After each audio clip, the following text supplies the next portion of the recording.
My name's Tilly and I'm the director of the yoga agency. I'm here today to help you get set up for your first yoga class with us. So first up, make sure you've got a nice space that you can spread out and you're not going to kick a wall or anything. Then get a mat. If you don't have a yoga mat or a rug or you can just use the carpet as well. Number three, should I say, blocks. So blocks are going to be your best friend, especially if you're new to yoga.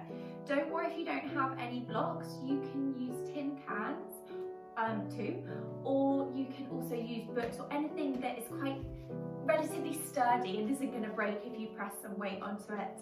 Otherwise, you can purchase blocks, a pair, for £8 on Amazon, which I actually really recommend. I'll just show you how they can be helpful in your yoga practice.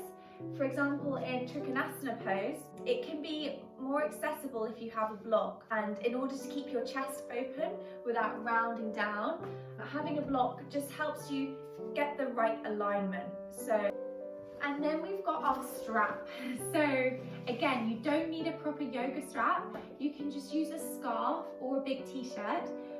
It depends on the class. Some of our teachers will want you to have a strap, others might not need it. It's worth having it handy. If you do want to buy a yoga strap, buy them off Amazon as well. And if you want to loop one end through both buckles, and then you take it over the top of the first buckle and underneath the second buckle, and then you pull it tight, and you can adjust the size of the circle. So I'll just give you an example of how you can use your strap.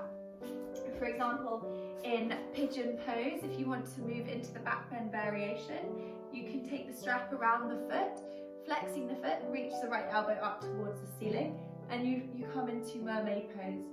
And the strap is really helpful so you can begin to walk your hands further down the strap.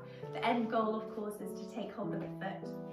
Straps are also really great if you have relatively tight hamstrings and in any reclined poses. So for example, hook it on top of the foot and then you can use the strap to encourage the thigh to come closer towards the face. So lastly, we've got our bolsters. So most people won't have a bolster at home. You do not need a bolster. They are amazing though. If you do have one, definitely use it. An alternative option is to use cushions and pillows. This is obviously a lot smaller, so use your biggest cushion. They're really great for the more restorative poses. So as an example, to place a cushion underneath your back in Supta Baddha Konasana just encourages a little bit more chest opening, and especially if you've been sat at the desk all day, it can be really nice to open up the front side of the body. So the teacher will always guide you guys. She'll help you or he will help you get into the pose, either with props or without props, but it's just nice to have them there. So I said that was the last thing, but there's actually one other thing, and that is a blanket. So at the end of every yoga class, there is a pose called Shavasana, which means corpse pose, where you very simply just lay on your back and you try and relax the mind and the body, calm the nervous system.